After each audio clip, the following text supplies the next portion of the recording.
পুলিশে নিয়োগের পরীক্ষার ভুয়ো প্রশ্নপত্র বিক্রি চক্রের পর্দাফাঁস। পশ্চিম বর্ধমানের বুদবুদে ভুয়ো প্রশ্নপত্র বিক্রির চেষ্টা, জালে 10। গতকাল কনস্টেবল নিয়োগের পরীক্ষার আগেই প্রশ্নপত্র বিক্রির ছক, রীতিমতো তাঁবু খাটিয়ে মোটা টাকায় প্রশ্নপত্র বিক্রির প্রস্তুতি, এমনটাই দাবি পুলিশের। বুদবুদের কলমডাঙ্গা এলাকায় অভিযান পূর্ব বর্ধমান জেলা পুলিশের। শনিবার রাতে বর্ধমান স্টেশন থেকে 3 জনকে গ্রেফতার করা হয়। ধৃতদের জিজ্ঞাসাবাদের সূত্র পেয়েই এই অভিযান, এমনটাই খবর পুলিশ সূত্রে।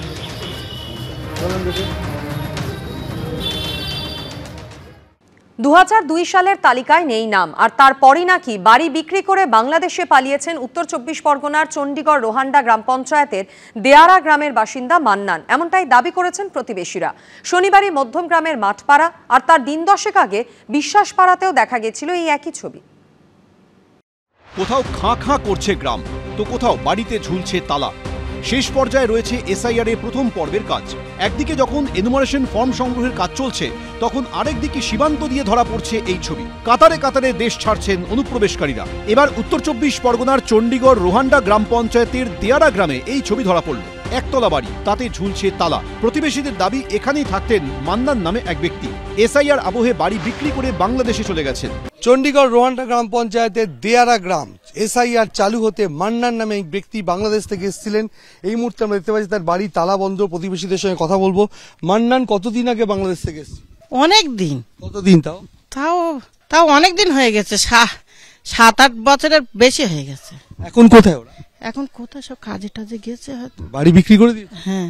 শুধুমাত্র চণ্ডীগড় রোহান্ডা গ্রাম পঞ্চায়েত এলাকাই নয়, শনিবার মধ্যম গ্রামের মাঠপাড়া আর তার দিন 10 আগে বিশ্বাসপাড়াতেও দেখা গিয়েছিল একই ছবি। অভিযোগ, এসআইআর এর এনুমারেশন পর্ব এগোতেই কার্যত মানুষ শূন্য হয়ে গেছে মধ্যম গ্রামের মাঠপাড়া গ্রাম। স্থানীয় বাসিন্দাদের দাবি, এদের মধ্যে অনেকেই তৈরি করে নিয়েছিলেন ভারতের জাল পরিচয়পত্র। আর সেই জাল পরিচয়পত্র দেখিয়ে কেউ তুলতেন রেশন, তো কেউ পেতেন লক্ষ্মীর ভান্ডারের টাকা। কি খাওয়াচ্ছে? ওদের ভোটার লিস্ট, ভোটার কার্ড ছিল, আধার কার্ড ছিল, সব ছিল ওদের। লক্ষ্মীর ভান্ডার? হ্যাঁ, লক্ষ্মীর ভান্ডার না, সবই পেত ওরা।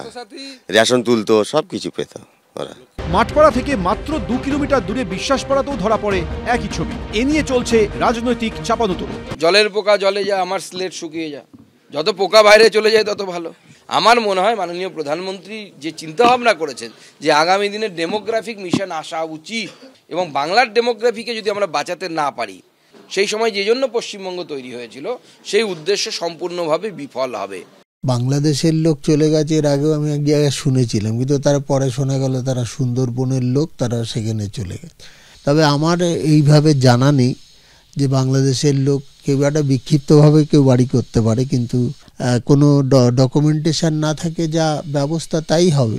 গত কয়েকদিনে মধ্যমগ্রাম থেকে মাত্র 20 মিনিটের দূরত্বে বিরাটি, বিশরপাড়া সহ বিস্তীর্ণ অঞ্চলে গৃহ সহায়িকাদের কাজ ছাড়ার হিড়িক ছিল নজরে পড়ার মতো। সমীরণ পাল, দীপক ঘোষ, এবিপি আনন্দ, উত্তর 24 পরগনা।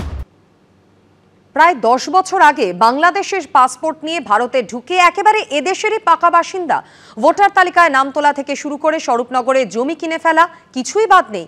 এমনকি এসআইআর এ এনিউমারেশন ফর্মও ফিল আপ করে ফেলেছেন। উত্তর 24 পরগনার বাংলাদেশ সীমান্ত লাগোয়া হাকিমপুরে ওপারের সাতক্ষীরার বাসিন্দা রেহানার কাণ্ড কারখানা দেখে তাজ্জব সবাই। বাংলাদেশের বাসিন্দা, রয়েছে বাংলাদেশের পাসপোর্ট, অথচ তারাই এখন ভারতের নাগরিক সেজে এদেশে বসবাস করছেন, এদেশের ভোটার হয়ে গেছেন, এখানে জমিও কিনে ফেলেছেন। এখানেই শেষ নয়, অভিযোগ ভারতের ভোটার তালিকায় নাম পাকা করতে এসআইআর এর এনুমারেশন ফর্ম পূরণ করে ফেলেছেন। এসআইআর আবহে এই ঘটনা সামনে আসার পর নতুন করে চাঞ্চল্য ছড়িয়েছে উত্তর 24 পরগনার স্বরূপনগরে বিঠারি হাকিমপুর গ্রাম পঞ্চায়েত এলাকায়।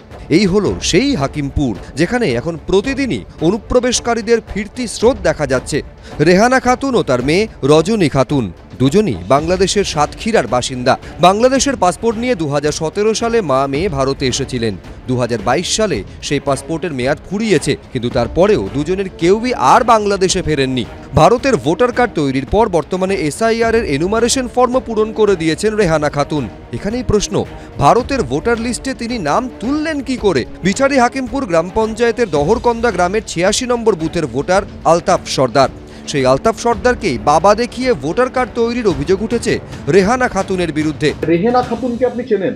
না, আমি চিনি না। আচ্ছা, আপনার বাবার নাম কি? আমার মনে আলতাফ সর্দার, কিন্তু উনি কিভাবে কোথা থেকে কিভাবে জাল চক্র হয়ে করলো আমি ঠিক বলতে পারছি না। আপনি বলছেন যে আপনার বাবার নাম ভাঙিয়ে উনি ডকুমেন্টস তৈরি করেছেন। ডকুমেন্টস তৈরি করেছে, দুটোই বাংলাদেশি। আপনাদের সঙ্গে কোনো যোগাযোগ আছে? না, কোনো যোগাযোগ নেই। পাসপোর্টে ন্যাশনালিটির জায়গায় জলজল করছে বাংলাদেশি। সেই তিনি কিভাবে এসআইআর এ ফর্ম পূরণ করে ফেললেন? প্রশ্নের মুখে পড়ে সাফাই শোনা গেছে স্থানীয় বিএলওর গলায়। উনি আমার কাছে এসেছিলেন, ফর্মটা নিজে লিখে জমা দিয়েছে, এটা আমি নিয়েছি। উনি যে বাংলাদেশে পাসপোর্ট আছে কি না আছে সেটা তো আমি জানি না। আমি যতদূর জানি ওটা দহারকান্দ আলতাফ সর্দারের মেয়ে, জন্মসূত্রে এখানে, ও এখানকার স্কুলে পড়েছে, এটা আমি জানি। এই ঘটনা ঘিরে স্বাভাবিকভাবেই শুরু হয়েছে রাজনৈতিক চাপানুতোর। অনুপ্রবেশকারী আপনারা নিজেরা দেখুন, এই যে প্রজাতন্ত্র বাংলাদেশের পাসপোর্ট হোল্ডার, এখানকার ভোটার, এই যে এখানকার ভোটার, তার জমির দলিল। এই ভুয়ো ভোট নাম যাতে কেটে না যায় তার জন্য তৃণমূল লড়ছে, এবং এই ভুয়ো ভোটেই তৃণমূল এতদিন জিতে এসছে। এই রেহানা খাতুন, এর জন্মস্থান এখানেই, এর বাবা আলতাফ হোসেন, এখানকার স্কুলেই পড়াশুনো করেছিল। স্থানীয় বিএলও ও তৃণমূলের ব্লক সভাপতি মা মেয়ের পাশে দাঁড়ালেও যাকে ঘিরে চাঞ্চল্য সেই রেহানা খাতুন গোটা অভিযোগ কার্যত অস্বীকার করে নিয়েছেন। আপনার মেয়ের যে ডকুমেন্টস গুলো আছে, মেয়ে কিসের ডকুমেন্টসের ভিতরে এপারে রয়েছে? এবারে কিছুই নাই, কিছুই নাই। কিছুই নেই? তাহলে বাংলাদেশ থেকে কিভাবে এসেছিল মেয়ে? আমার স্বামী দারু খেতো, মদ খেতো, মাছ খেতো, তো আমার আব্বা মা যেতে দেয়নি, ছোটবেলায় নিয়ে চলে এসেছিলাম। বর্তমানে রেহানা খাতুন আর তার মেয়ে এখন মুম্বাইয়ে রয়েছেন, অথচ দুজনেরই এসআইআর এর এনুমারেশন ফর্ম পূরণ হয়ে গেছে। এখন প্রশ্ন হলো, আগামী 16 ডিসেম্বর যে খসড়া ভোটার তালিকা প্রকাশিত হবে তাতে কি এই মা মেয়ের নাম থাকবে? সমীরণ পাল, এবিপি আনন্দ, উত্তর 24 পরগনা। এপারে এসে ভারতের ভোটার হতে কোথাও প্রতিবেশীকেই মা সাজিয়েছেন, কোথাও আবার একই নামের সুযোগে অন্যের বাবাকে নিজের বাবা দেখিয়ে এসআইআর এর ফর্ম ফিল আপের অভিযোগ উঠেছে বাংলাদেশের বিরুদ্ধে। দেগঙ্গা থেকে বাগদা সামনে এসেছে এমনই একাধিক ঘটনা, আর তাকে কেন্দ্র করেই রাজনীতিতে কথার লড়াইও এখন চরমে। ভোটার তালিকায় নাম তুলতে জালিয়াতির অভিযোগের যেন শেষ নেই। কোথাও প্রতিবেশীকে মা দেখিয়ে ভোটার কার্ডে নাম তুলে ফেলেছেন বাংলাদেশ থেকে আসা মহিলা, কোথাও আবার অন্যের বাবাকে নিজের বাবা দেখিয়ে এসআইআর এর ফর্ম ফিল আপ করার মতো অভিযোগ উঠেছে। ঘটনাস্থল সেই উত্তর 24 পরগনা। এবার দেগঙ্গায় প্রতিবেশীকে মা দেখিয়ে ভোটার তালিকায় নাম তোলার অভিযোগ উঠল বাংলাদেশ থেকে আসা শেফালি মণ্ডলের বিরুদ্ধে। দেগঙ্গার বেলিয়াঘাটা খালধার পাড়া 119 নম্বর বুথে থাকেন শেফালি মণ্ডল। ওই একই বুথের ভোটার ছিলেন প্রয়াত উষারানী মণ্ডল। তার ছেলের অভিযোগ, মৃত মাকে মা দেখিয়ে ভোটার তালিকায় নাম তুলেছেন শেফালি মণ্ডল। ভোটার তালিকায় দেখা যাচ্ছে শেফালি মণ্ডল এবং নির্মল মণ্ডলের বাড়ির নম্বর 1। ভোটার তালিকায় নাম রয়েছে শেফালি মণ্ডল, তার মায়ের নাম উষারানী মণ্ডল। ও বলছে আমার মার নাম দেওয়া আছে, ওটা ও বলছে ওর মার নাম দেওয়া, ওর মার নাই বাংলাদেশে বলছে ও আমার মার নাম দেওয়া আছে শেফালি মণ্ডল। আচ্ছা, ওরা কি এখানকার বাসিন্দা? না, ওরা বাংলাদেশের। অভিযোগ সামনে আসতেই আজব সাফাই দিয়েছেন অভিযুক্ত। না, ওটা আমার মা, ওটা মা না, আমার মা বাবা বাংলাদেশে। আমি তাহলে আপনার মা বাবা যখন বাংলাদেশে ছিল এখানে কি করে আপনার মায়ের নাম ভোটার তালিকায় ওঠে? পাশাপাশি থাকি, ধরো একটু সম্পর্কের যত ডাকছি, ধরো এরা যারা বোন বলে ডাকি, আমি মা বলে ডাকতাম। ওরা একটু এভিডেভিট করে আসে, তারপরে আমি ভোটার হয়েছি বাবু। তালিকায় ওনার নামটাই ব্যবহার করা হয়েছে, উষারানী মণ্ডল। তাই ব্যবহার করা আছে সেটা আমি জানি না বাবু। উত্তর 24 পরগনার বাগদায় আবার একই নামের সুযোগে অন্যের বাবাকে নিজের বাবা দেখিয়ে এসআইআর এর ফর্ম ফিল আপের অভিযোগ উঠেছে।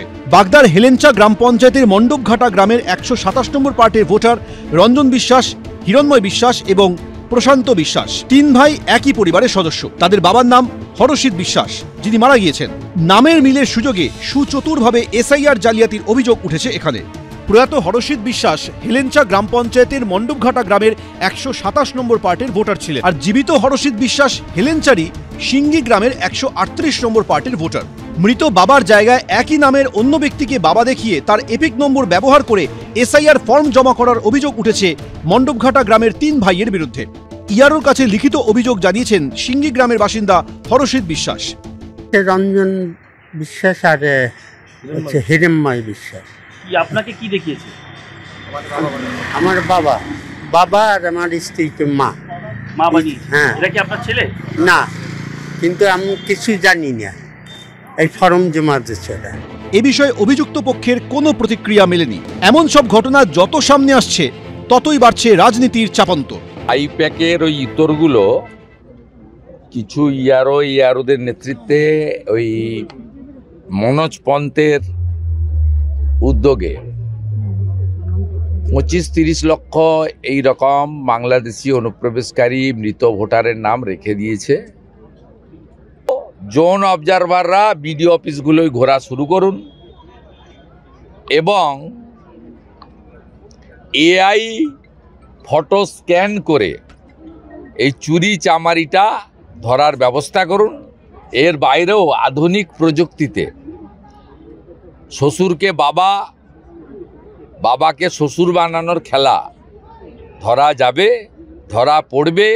7.5 কোটি 8 কোটি ভোটার বোধহয় পশ্চিমবঙ্গে, তার মধ্যে এরকম ঘটনা একদম ঘটবে না তা তো বলা যায় না।